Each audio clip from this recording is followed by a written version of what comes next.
Ya, Assalamualaikum warahmatullahi wabarakatuh. Salam sejahtera, Om Swastiastu, Namo Buddhaya, salam kebajikan. Kembali lagi bersama kami, Rumah Sakit Daerah KRMT Wongsonegoro, bersama saya Dr. Alom Pramudita Wibowo. Memperingati Hari Gizi Nasional yang jatuh pada 25 Januari 2022, pada pertemuan kali ini kita akan membahas mengenai satu tema yang sangat spesial, yaitu aksi bersama mencegah stunting dan obesitas. Sebelum kita masuk, saya ada beberapa fakta menarik yang mau saya sampaikan kepada teman-teman semua. Ya, bahwa tahukah kalian jika di Indonesia sendiri masih termasuk negara dengan prevalensi stunting yang sangat tinggi, di mana kita sebut sebagai stunting yang sangat tinggi apabila prevalensinya lebih dari 30%. Hal ini sangat memprihatinkan jika kita bandingkan dengan negara-negara tetangga kita seperti Malaysia dan juga Thailand, di mana mereka sudah berhasil menurunkan angka stunting hingga di bawah 20%. Nah, ini masih PR yang sangat besar untuk kita semua. Selain itu, angka obesitas di Indonesia itu juga tiap tahun itu trennya semakin meningkat. Nah, dari data tersebut itu menjadikan kita PR kesehatan masyarakat yang perlu kita selesaikan. Nah, kita juga kedatangan seorang narasumber untuk bisa berbagi mengenai stunting dan juga obesitas. Telah hadir Dr. Olivia Widyarini, spesialis gizi klinik. Beliau merupakan dokter spesialis gizi klinik yang bertugas di Rumah Sakit Daerah KRMT Wongsonegoro. Selamat datang, Dr. Oliv. Ya. Mungkin kita ngobrol-ngobrol dahulu mengenai stunting ya dokter ya. Oke. Jadi mungkin banyak teman-teman atau bapak ibu yang tidak tahu apa itu stunting dokter. Jadi sebetulnya stunting itu apa sih dokter? Jadi stunting itu sebenarnya adalah gangguan gizi kronis. Jadi dia dari gangguan gizi itu kronis karena yang berpengaruh adalah dari tinggi badan dari anak itu. Kalau kita plotkan di grafik pertumbuhan terhadap umur, ini dia adalah kurang dari minus 2 SD, itu sudah termasuk di stunting, seperti itu. Oke dokter, jadi kalau stunting itu kita utamanya menilai dari tinggi badan ya dokter? Stunting itu tinggi badan ya, perawakan pendek sebetulnya kalau bahasa Indonesianya. Oke dokter, terus sebetulnya apa sih, bagaimana caranya kita bisa mengenali ciri-ciri kalau seseorang itu mengalami stunting dokter?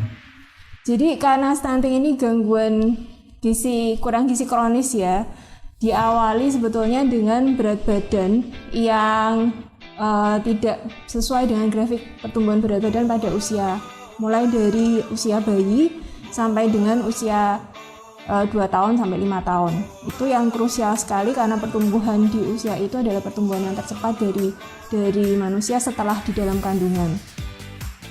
Jadi kalau anak ini berat badannya rendah dan berkepanjangan, itu dia nanti akan jatuh ke kondisi stunting, karena kalau beratnya aja kurang, nggak ada bahan yang dipakai untuk tumbuh setelahnya. Itu. Kalau stunting itu sebetulnya ada dampak terhadap kehidupan dari pasien yang mengalami stunting nggak ya dok? Dampaknya banyak sekali sih. Untuk anak itu sendiri, kalau dia stunting kan ini gangguan pertumbuhan ya, jadi karena gizinya kurang, anak ini pertama kalau kita masuk makanan itu pasti akan kita bakar dulu sebagai sumber energi. Bila ada yang tersisa nanti akan dipakai untuk disimpan. Kalau setelah disimpan setelah itu nanti akan ada yang dipakai untuk pertumbuhan. Kalau yang dibakar untuk energi aja nggak ada, anak ini nggak akan tumbuh gitu. Sehingga nggak akan tumbuh itu semuanya, otaknya, tulang-tulangnya, organ-organnya, jadi semuanya akan berpengaruh. Untuk kecerdasan juga pasti akan berpengaruh, jadi kemampuan intelektualnya akan kurang dibandingkan dengan anak-anak yang tidak mengalami stunting.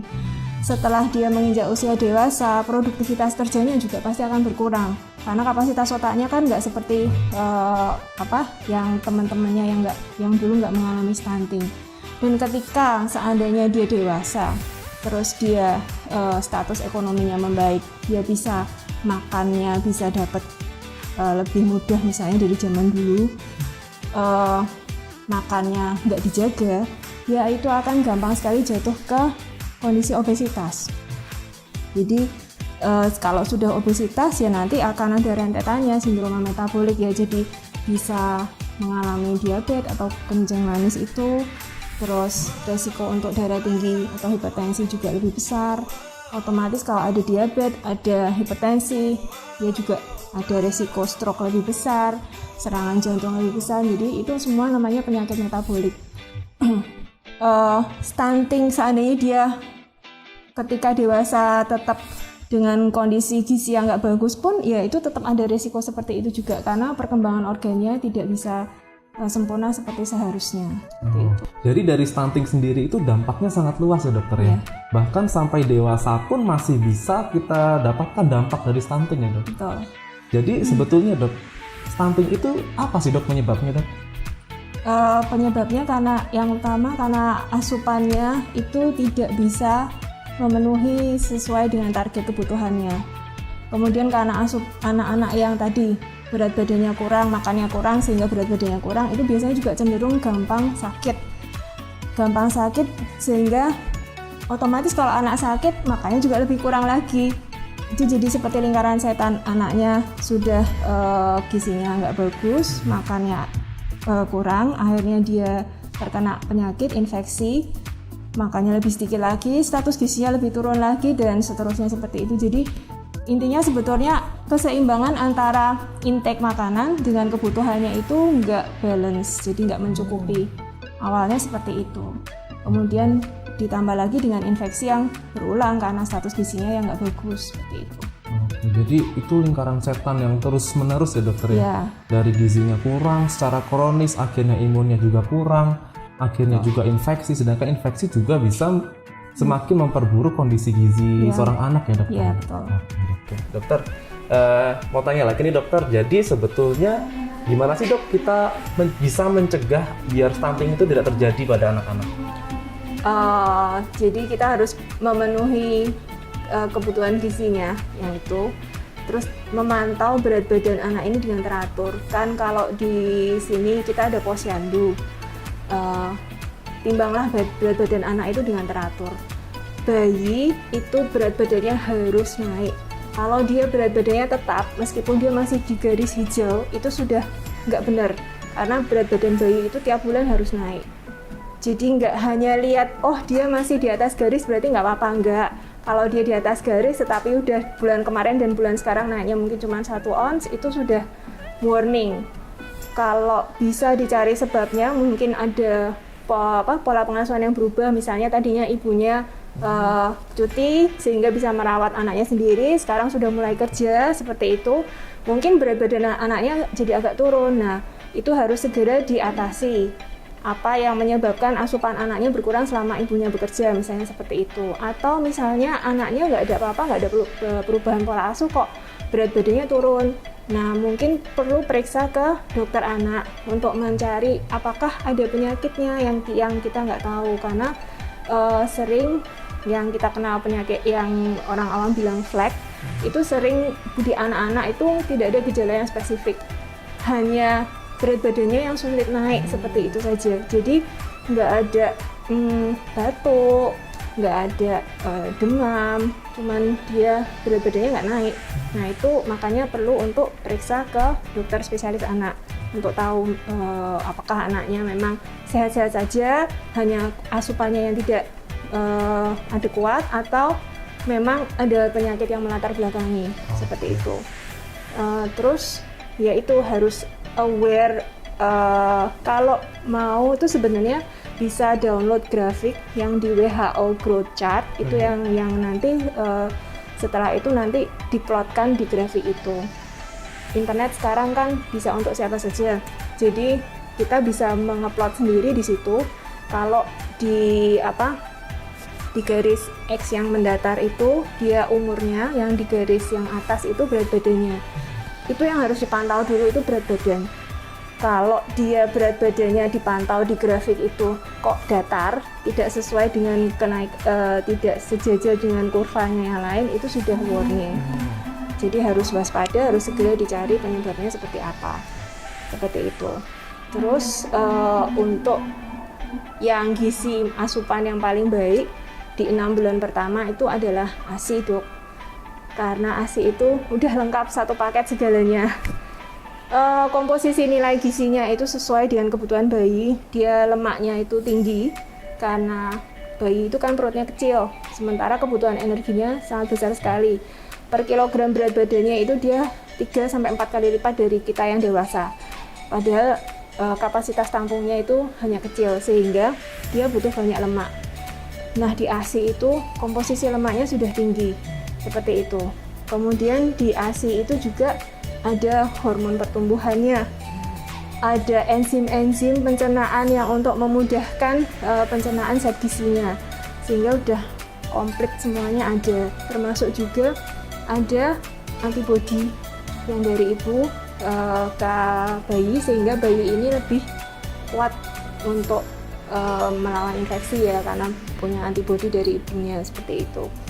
Jadi ini mau susu formula yang semahal apapun, yang hormon pertumbuhan dan yang enzim itu tidak akan bisa ada. Menyaingi ASI. Iya, karena kalau yang dari pabrikan itu pasti rusak, kena asam lambung. Sementara yang ASI ini karena dari Tuhan, jadi dia udah semuanya siap, ready. Paket lengkap ya? Paket lengkap.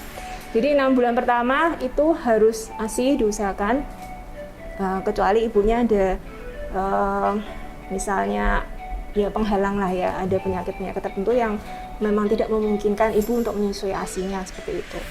Setelah itu harus diperhatikan pemberian empasi yang tepat. Jadi empasi itu makanan pendamping ASI, artinya sampai dengan usia 1 tahun sebetulnya makanan utamanya adalah tetap ASI. Kemudian mulai 6 bulan itu ada pendampingnya. Kenapa ada pendampingnya? Karena ASI ini kandungan zat besinya rendah, sehingga ketika anak usia 6 bulan, pool atau cadangan zat besi yang diperoleh selama anak masih dalam kandungan itu sudah mulai tipis, sudah mulai habis, sehingga harus diperoleh dari luar. Nah, karena ASI sendiri kandungan besinya rendah, sehingga mulai perlu empasi itu. Nah, karena empasi ini harus bisa memenuhi kebutuhan besi juga terutamanya. Jadi kalau dulu itu yang banyak itu kan empasinya itu pakainya buah, sayur, seperti itu. Kalau yang sekarang itu sudah tidak tepat, karena buah dan sayur itu ternyata bayi itu sampai dengan usia 1 tahun dia masih belum memiliki enzim yang untuk mencerna serat, sehingga kalau seratnya terlalu tinggi, anak ini jadi kenyang tetapi zat gizinya banyak yang tidak masuk, tidak terserap. Jadi yang harus diberikan itu adalah lauk hewan justru, sapi misalnya, ayam itu, dan selain itu karena pencernaannya juga lebih mudah dan penyerapannya lebih mudah juga. Jadi nasi, terus lauk hewan, terus minyak yang tadi, karena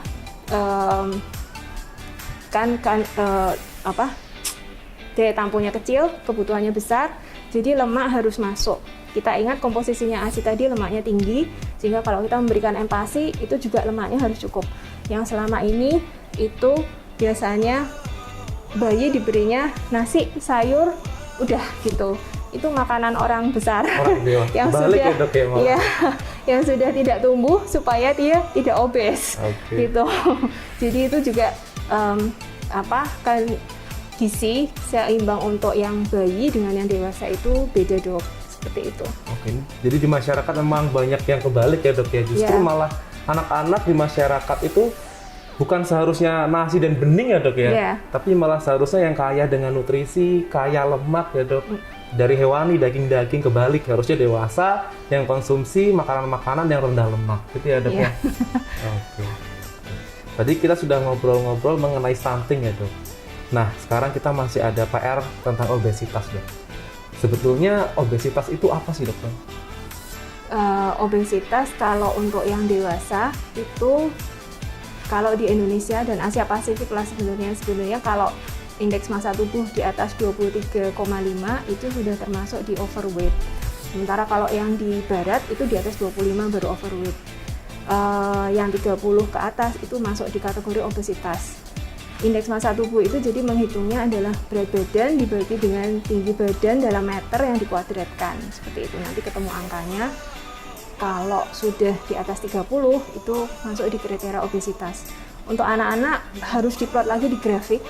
Kalau dia sudah di atas plus plus 3 itu dia masuk di obes. Kalau di atas plus 2 masuk di overweight. Seperti itu. Jadi lagi-lagi kalau anak harus plot di grafik, karena kita nggak bisa hanya dengan melihat saja terus kita mendiagnosis dia itu obes atau kurang gizi misalnya seperti itu, karena di usia 5-7 itu anak bisa tampak kurus tapi sebetulnya status gizinya normal seperti itu.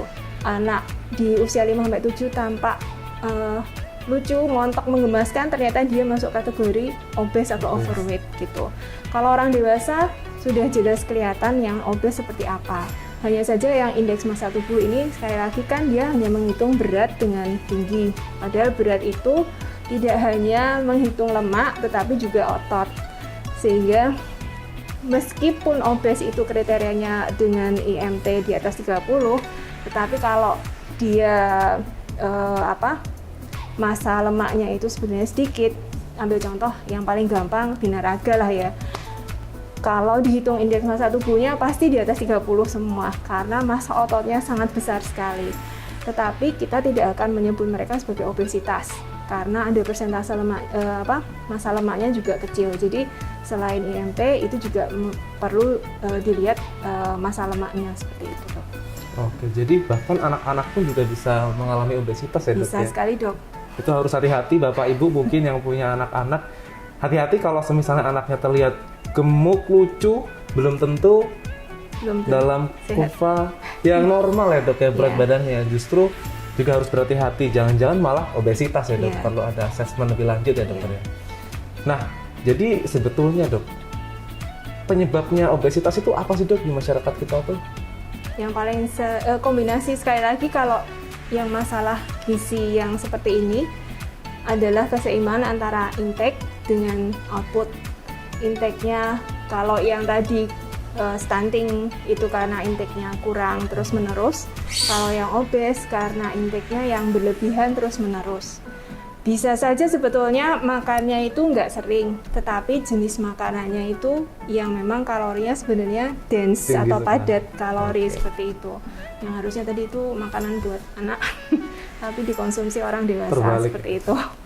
Jadi intinya sebetulnya balance antara itu. Kalau yang tadi stunting itu minus, kurang. Kalau yang obes ini berarti lebih dari asupannya, lebih daripada kebutuhan terus-menerus seperti itu. Oke, jadi kita memang penyebab utamanya karena outputnya kurang, artinya aktivitasnya kurang untuk membakar itu semua. Tapi inputnya yang masuk ke dalam tubuh kita justru malah terlalu berlebihan. Itu ya, Dok. Kurang lebih seperti itu, Dok. Oke, Dok. Jadi gimana sih, Dok, cara kita bisa mencegah terjadinya obesitas, Dok? Yang pertama pola hidup aktif, Dok. Oke.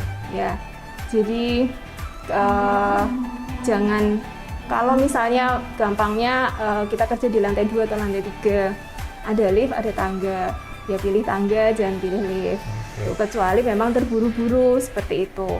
Kalau bisa jalan, itu kita pilih jalan. Misalnya mau ke warung, warungnya cuma jarak 5 rumah, jangan naik motor, tapi jalan. Itu antara lain ya, Dok, pola hidup aktif. Terus kita antara mengatur pola makan juga dan juga mengatur aktivitas olahraga. Pola hidup aktif itu beda dengan olahraga ya, Dok. Jadi kita ngepel, nyapu, kerjaan rumah tangga itu bukan olahraga. Olahraga itu adalah suatu kegiatan repetitif yang kita kerjakan dalam kurun waktu tertentu dan dia itu tujuannya untuk menggerakkan kelompok-kelompok otot tertentu seperti itu. Termasuk juga olahraga itu kan ada 2, yang model aerobik dan yang model beban seperti itu. Nah, itu harus kita kombinasi dua-duanya seperti itu. Terus ya tadi otomatis jaga apa yang masuk seperti itu. Oke, Dokter. Jadi aktivitas harus aktif tapi juga harus olahraga ya, Dokter ya. Yeah. Jadi kita tidak boleh mencampur adukan olahraga dengan aktivitas yang aktif ya, Dok. Jadi aktivitas aktif itu dari banyak sekali tindakan-tindakan simpel bisa kita lakukan untuk merubah gaya hidup kita menjadi aktivitas yang lebih aktif. Intinya adalah jangan mager. Gitu ya, Dok ya. Betul. Jangan mager. Oke. Kemudian, Dokter, tadi sempat dijelaskan sedikit mengenai dampaknya stunting. bahwa stunting juga punya dampak akan menjadi resiko mengalami obesitas di masa mendatang.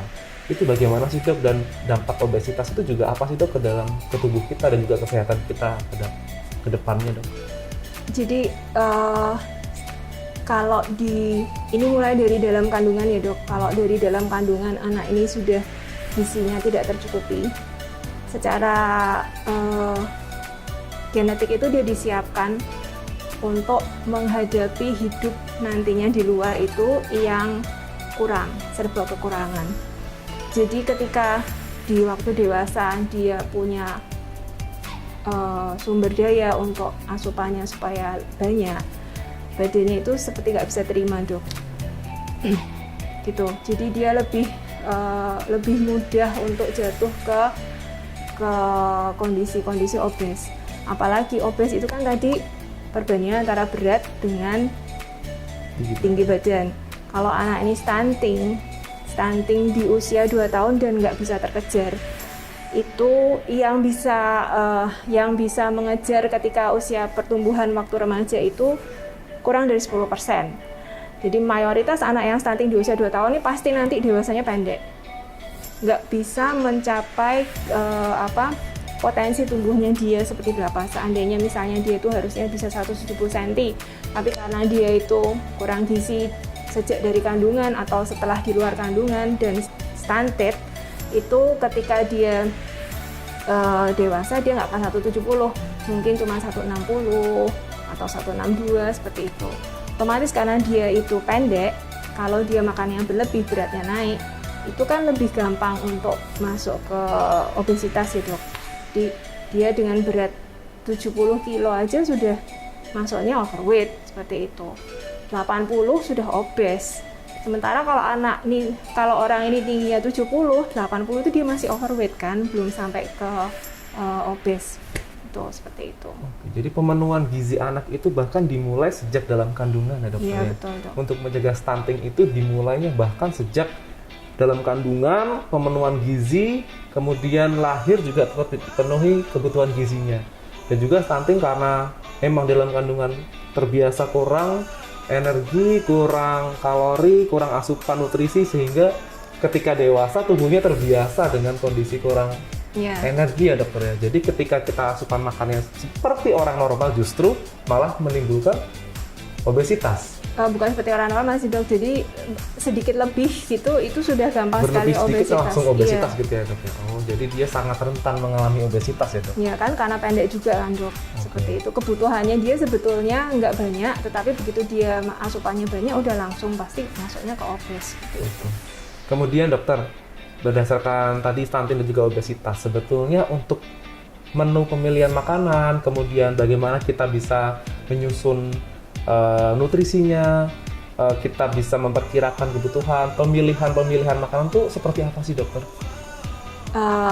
Itu sebetulnya kalau sekarang itu kita masuknya ke namanya gizi seimbang ya dok. Jadi sudah nggak pakai 4 sehat 5 sempurna ya dok ya? Itu udah kuno dok. Sudah kuno ya dok?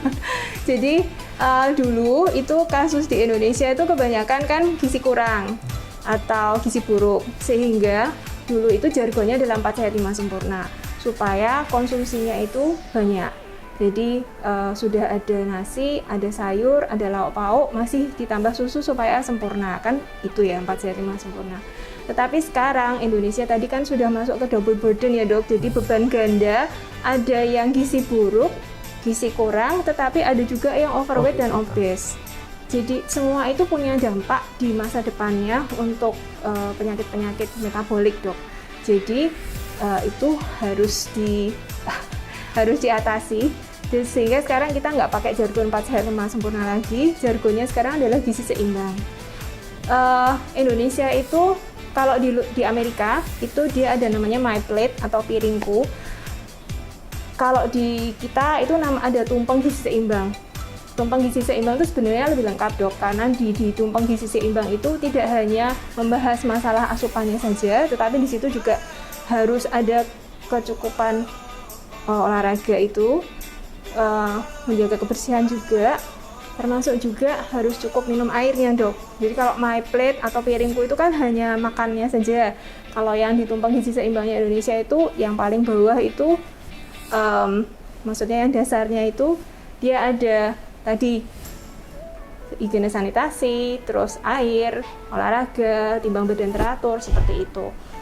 Kemudian dari tumpang gizi seimbang itu apa tuh yang dimaksud? Itu jadi gizi seimbang itu beda-beda, Dok, untuk tiap kategori usia, terus tiap kategori aktivitas, atau misalnya kita ada penyakit, itu yang namanya gizi seimbang itu beda-beda. Jadi nggak bisa bilang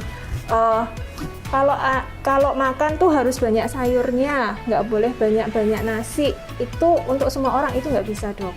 Jadi yang tadi untuk anak-anak kan justru lemaknya harus tinggi. Lemaknya itu bisa sampai 40-50% dari kebutuhan kalori totalnya.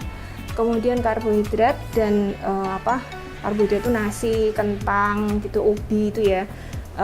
Kemudian lauk, sayurnya justru sedikit, nggak banyak-banyak, tapi ada, seperti itu. Sementara kalau yang di dewasa itu lemaknya sedikit, nggak boleh banyak-banyak. Kalau di tumpang gizi seimbang itu lemak paling atas karena cuma boleh konsumsi sedikit, karena per gramnya itu kalorinya 2 kali lipat daripada karbohidrat dan protein, seperti itu. Jadi lemak di atas, terus habis itu yang paling bawah ini tetap karbohidrat, karena kita kan memang sumber bahan bakar utama energinya itu dari karbo. Kemudian di atasnya itu ada protein, buah, sayur, seperti itu ya. Jadi yang paling bawah itu karbo, yang di paling atas itu garam dan lemak dan gula. Itu susah ya itu. Sebenarnya nggak juga sih. Jadi intinya kalau yang di anak tadi lemak harus masuk, jadi kita misalnya udah makan nih, buat anak nih ya, udah masak, masaknya misalnya telurnya udah digoreng, itu kalau anak ini beratnya kurang, itu masih kita bisa tambahkan minyak lagi 1 sendok minyak atau misalnya margarin, seperti itu di makanannya anaknya. Sementara kalau yang di dewasa itu sebetulnya dari makanan macam-macam, kan ada sayur, ada lauknya ada lauk hewan, ada lauk nabati, ada nasi. Itu sebenarnya pakai minyak cuman boleh 1 macam aja, Dok. Pakai minyak atau lemak atau santan itu cuma boleh 1. Jadi kalau misalnya sayurnya sudah dioseng, berarti kan udah pakai minyak. Harusnya lauknya nggak digoreng. Kalau lauknya udah digoreng, harusnya sayurnya bening, yang kuah-kuah, yang pokoknya nggak pakai minyak, seperti itu. Itu yang untuk di dewasa, Dok, untuk mengurangi asupan lemaknya. Dan sayurnya itu harus banyak, Dok. Jadi kira-kira kalau mau pakai piring, sayur itu mungkin separuh dari piring, nasinya 1/4, lauknya 1/4. Terus lauknya itu kita kombinasi lauk hewan dengan lauk nabati, karena di lauk nabati itu juga ada seratnya, nggak full protein aja. Terus lemaknya itu cenderung ke lemak yang tidak jenuh. Sementara kalau di hewan itu pasti lemaknya lemak jenuh dan pasti kolesterolnya juga tinggi. Seperti itu, Dok, kira-kira. Oke, ini informasi sangat menarik ya untuk bagaimana kita bisa memilih menu-menu makanan yang sehat, kita bisa bagaimana cara mengolah makanan yang sehat juga, gitu kayak kemudian mengatur porsi makanan juga ya. Kurang lebih, Dok. Oke, terakhir nih dokter, mungkin dari dokter ada pesan-pesan untuk masyarakat, bapak dan ibu di rumah mengenai bagaimana caranya bisa mencegah stunting, bagaimana pesan-pesan untuk obesitas dan juga stunting untuk bapak ibu di rumah, dokter. Jadi yang penting itu kita harus memperhatikan apa yang asupan kita, nggak sama antara apa yang baik untuk anak dengan apa yang baik untuk dewasa. Kalau bisa belajar untuk mulai memperhatikan itu. Yang di belakang itu, kalau kita beli makanan, di belakang itu biasanya ada komposisi nilai gizi. Nah, itu mulai harus diperhatikan. Karena itu seringkali, kalau kita lihat di situ, seringkali itu kalori yang kita makan itu sebenarnya udah banyak sekali, padahal kita nggak merasa kenyang. Jadi mulai belajar makan sayur juga untuk yang dewasa. Dan jangan lupa untuk hidup dengan aktif dan olahraga. Gitu, Dok. Oke, terima kasih sekali Dr. Olive atas waktunya. Berikut tadi sudah kita bersama-sama ngobrol bersama Dr. Olive mengenai bagaimana kita bisa mencegah stunting dan obesitas. Semoga informasi yang kita berikan bisa memberikan manfaat untuk Bapak, Ibu, dan teman-teman semua.